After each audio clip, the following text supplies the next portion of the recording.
নমস্কার, আপনারা দেখছেন আমার সুন্দরী পুরুলিয়া। আমি বিবেক মাহাতো। তো আজকে আমাদের কাছে আছেন পুরুলিয়া জেলা মহিলা ছৌ ইউনিয়ন। তো ওনাদের কিছু একটা মিটিং হলো, তো সেই মিটিংয়ের সিদ্ধান্ত সমূহ যেসব ওনারা নিলেন সেগুলা সম্পর্কে ওনাদের কাছ থেকে আমরা জানবো। তো আমি সেই মাইক্রোফোন তুলে দিচ্ছি এনাদের কর্তৃপক্ষের হাতে। তো নমস্কার, আমরা পুরুলিয়া জেলা মহিলা ছৌ নৃত্য সমিতির আজকে আমরা একটা মিটিং রেখেছি এবং এই মিটিংয়ের শেষে আপামর সমস্ত ছৌ নৃত্য প্রেমী জনগণ যারা বাংলা ভাষা আমাদের বুঝছেন, আমাদের এলাকার বাইরে ঝাড়খণ্ড সাথে পশ্চিমবঙ্গ সারা এবং সারা দুনিয়াব্যাপী যারা আমাদের ভাষা বুঝছেন সবাইকে পুরুলিয়া জেলা মহিলা ছৌ নৃত্য সমিতির পক্ষ থেকে অনেক অনেক শুভেচ্ছা, অভিনন্দন এবং ভালোবাসা। আশা করি আপনারা সবাই ভালো আছেন।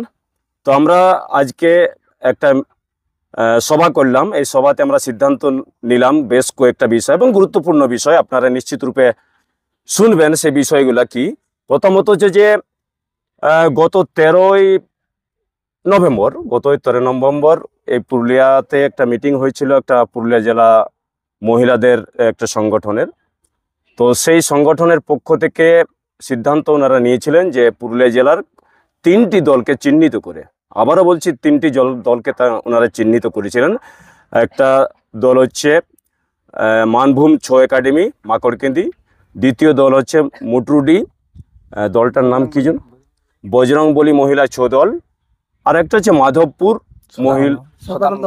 সদানন্দ গণেশ মহিলা ছৌ দল। এই 3টার সাথে ওরা নাচ করবে না। এই নিয়ে দু চার কথা না বললেই লয়। দেখুন, নাচ করা বা নাচ কে কার বিরুদ্ধে নাচবে, কে কার সাথে নাচবে, এটা সম্পূর্ণ নির্ভর করছে জনগণের উপরে।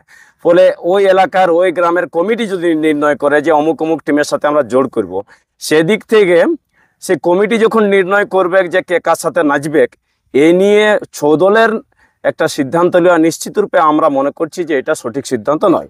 সুতরাং আমরা মিটিংয়ে সিদ্ধান্ত নিয়েছি যে আমরা এই পুরুলিয়া জেলা মহিলা ছৌ নৃত্য সমিতির যেসব দলগুলো আছে তারা প্রত্যেকে সবার সাথে নাচবে। আমাদের কোনো বাছবিচার নাই, আমাদের কোনো বাধা বিপত্তি নাই, আমাদের কোনো নির্দিষ্ট রূপে কোনো নির্দিষ্ট দলকে চিহ্নিত করা। আমরা পুরুলিয়া জেলায় যত দল আছে, এমনকি পুরুষ দলের সাথেও আমাদের মহিলা ছৌ দল তারা নাচতে প্রস্তুত আছে বা নাচ করতে প্রস্তুত আছে। এবং আপনারা দেখছেন সামনে বসে আছে তাদের ওস্তাদরা, মহিলা ওস্তাদরা বসে আছে।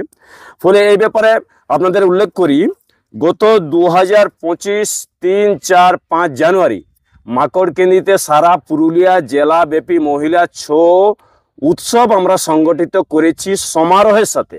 আবারও বলছি, গত 3, 4, 5 জানুয়ারি 2025 কেন করেছি? আমাদের উদ্দেশ্য এটা একটাই ছিল যে পুরুলিয়া জেলা মহিলা ছৌ দলের সুনাম, তাদের অগ্রগতি মানুষ উপলব্ধি করুক, মানুষ দেখুক যে মহিলা ছৌ দল বিরাট আকারে ছৌ নৃত্য পুরুলিয়া জেলার বিশ্ববিখ্যাত লোক সংস্কৃতিকে আগায় নিয়ে যাওয়ার একটা মূল মাধ্যম হিসেবে আমরা পুরুলিয়া মহিলা ছৌ উৎসব করেছি।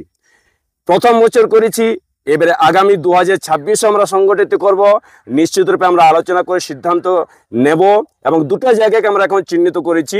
এক হচ্ছে বড়াবাজার ব্লকের, পুরুলিয়া জেলার বড়াবাজার ব্লকের সিন্দ্রিগ্রাম, দ্বিতীয় হচ্ছে কুষ্টার পুরুলিয়া 1, পুরুলিয়া 2 ব্লকের কুষ্টার গ্রামে। এই দুটা গ্রামকে, দুটা এলাকাকে আমরা চিহ্নিত করেছি। এই দুটার মধ্যে কোনো একটা জায়গায় আগামী 2026 আমরা পুরুলিয়া জেলা মহিলা ছৌ উৎসব আমরা করব। এইভাবে সারা জেলা ব্যাপারে প্রতি বছর করার চেষ্টা করব। আমাদের একটাই উদ্দেশ্য যে মহিলা ছৌ দল বিগত দিনে, আপনাদের আবারও জানিয়ে রাখি যে বিগত দিনে এই ছৌ দল পুরুষদের মধ্যে সীমাবদ্ধ ছিল, এখন মহিলারাও আগায় এসেছে। ফলে এই দিক থেকে নারী শক্তির উত্থান, নারীরাও আগায় এসে মূল পুরুলিয়া জেলার মূল সংস্কৃতির ধারায় নিজেদের যুক্ত করে পুরুলিয়া সংস্কৃতিকে আরো বিকশিত করার জন্য তারা ছৌ দল করছে, ছৌ নাচছে। সেই হিসেবে আমরা নিশ্চিত রূপে চাইব যে পুরুলিয়া জেলায় যত ছৌ দল আছে তারা সবাই এক সূত্রে বাঁধুক, একটা সুতায় বাঁধুক, এক জায়গায় আসুক, কারো বিরুদ্ধে কোনো অভিযোগ নাই। আমরা নিশ্চিত রূপে পুরুলিয়া জেলার ছৌ ভালোর জন্য সবাইকে এক সুতায় বাঁধার চেষ্টা নিশ্চিত রূপে করছি। সবাই একটা আসুক, এক জায়গায় আসুক, এক জায়গায় এসে মিলে মিশে ভুল দোষ ত্রুটি ভুল যা আছে এগুলাকে আলাপ আলোচনার মধ্য দিয়ে এক জায়গায় করে আমরা আগামী দিন যাতে আরো সুসংগঠিতভাবে মহিলা ছৌ দলকে আগে নিয়ে যেতে পারি, এটা আমাদের উদ্দেশ্য। এরপর হচ্ছে যে এটা হলো আমাদের মূল আলোচনার সিদ্ধান্ত।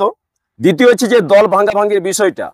নিশ্চিত রূপে আপনারা দেখেছেন, মেয়েরা আমাদের আলোচনা করেছে, মহিলা শিল্পীরা, যে পুরুষ দল থেকে আজকে সঞ্জয় রাং, ওস্তাদ সঞ্জয় রাং, ওস্তাদ কার্তিক কর্মকার, ওস্তাদ শ্যামাপদ মাহাতো, ওস্তাদ শশধর কালিন্দী, এরাও দল ছাড়ে নিজের দল করেছে। কিন্তু কই তাদের ইউনিয়ন, তাদেরও ইউনিয়ন আছে, কই তারা তো ইউনিয়নের মধ্য দিয়ে আলোচনা করে এরকম বলে নাই যে ও আমার দল ছাড়ে চলে গেলে ওদের সাথে নাচবো নাই, ওর সাথে আমরা বয়কট করছি, এরকম তো করে নাই। সুতরাং এ ব্যাপারে আমি নিশ্চিত রূপে চাইবো সবাইকে, যতগুলো দল আছে, যে এই ভুল ভ্রান্তিগুলো কাটায়, আসুন একসাথে মিলেমিশে কাজ করি, একসাথে মিলেমিশে কাজ করে পুরুলিয়া জেলার মহিলা ছৌকে আরো অগ্রগতির পথে নিয়ে যাব, এই আশা করছি। এবং এই দু চার কথা বলে আমার কথা শেষ করছি। আর বিশেষ কিছু বলছি না, স্বপনদা আমাদের সমস্ত কিছু ব্যাখ্যা করে বললো। তা আজকে আমরা এখানে আমাদের যে মিটিংয়ের সিদ্ধান্ত বা আলোচনা হয়েছে, আরও যাতে পুরুলিয়া জেলায় সমস্ত যে মহিলা সন্নিহিত সমিতি বা একাডেমি আছে তারাটাকেও আমরা চাইবো, আহ্বান জানাবো যাতে আসুন সবাই মিলে একসাথে আমরা মিলেমিশে কাজ করি। নমস্কার।